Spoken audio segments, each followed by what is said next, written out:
Los Angeles की एक refinery में भीषण आग लग गई, जिसकी वजह से पूरे इलाके में धुआं हो गया। एक रिपोर्ट दिखाते हैं आपको।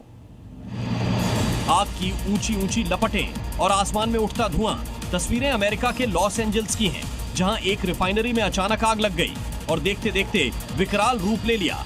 आग की वजह से पूरे इलाके में दहशत फैल गई। आग इतनी भयानक थी कि इसकी लपटें काफी ऊपर तक उठती हुई दिखी। हालांकि जानकारी के तुरंत बाद फायर ब्रिगेड की गाड़ियां मौके पर पहुंच गईं और आग पर काबू पाने में जुट गई।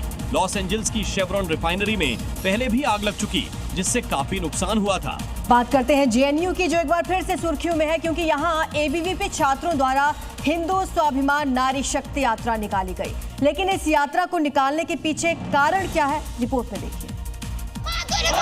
एबीवीपी छात्र छात्राओं को बराक ढाबा से गंगा ढाबा तक यह स्वाभिमान यात्रा निकालनी थी, लेकिन उन्होंने जेएनयू कैंपस के मुख्य द्वार तक ये यात्रा निकाली। एबीवीपी के छात्रों का कहना है कि लेफ्ट विंग के छात्रों ने 2 अक्टूबर को मां दुर्गा की पूजा के बाद निकाली गई शोभा यात्रा में पथराव किया और चप्पल दिखाई थी, जिसके एबीवीपी कार्रवाई की मांग कर रहा है। एबीवीपी का आरोप है कि यात्रा पर पथराव के दौरान छात्र घायल भी हो गए थे। जवाहरलाल नेहरू यूनिवर्सिटी पर बड़ी खबर आपको बता दें, एबीवीपी ने निकाली है हिंदू स्वाभिमान नारी शक्ति यात्रा। बराक हॉस्टल से लेकर गंगा ढाबा तक ये यात्रा निकाली गई। वामपंथी छात्रों ने देवी देवताओं का अपमान किया, ये आरोप है एबीवीपी का, और कहा कि आरोपियों के खिलाफ अब सख्त कार्रवाई की जाए। वामपंथी छात्रों पर दुर्गा विसर्जन शोभा यात्रा में पथराव और चप्पल दिखाने का आरोप लगा, जिसके बाद नारी शक्ति यात्रा निकाली गई।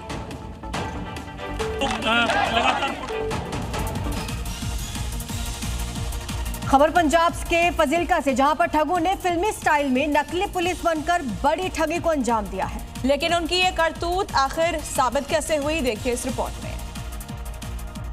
दरअसल सस्ता सोना देने का झांसा देकर ठगों ने 2 व्यक्तियों को जाल में फंसाया था।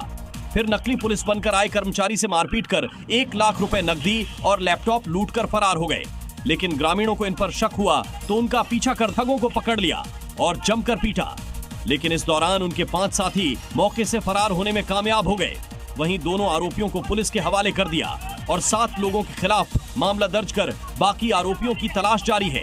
स्पेन में एक बार फिर से फिलिस्तीन के समर्थन में लोगों ने प्रदर्शन किया और इजराइल से जुड़े लोगों की दुकान में तोड़फोड़ तक की गई।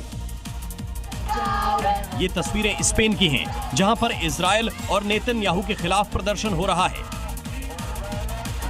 दरअसल इजराइल ने गाजा जाने वाले सहायता बेड़े की आखिरी नाव को रोक लिया और 450 कार्यकर्ताओं को हिरासत में ले लिया, जिसकी वजह से स्पेन में फिलिस्तीन के समर्थक भड़क गए और तोड़फोड़ करने लगे।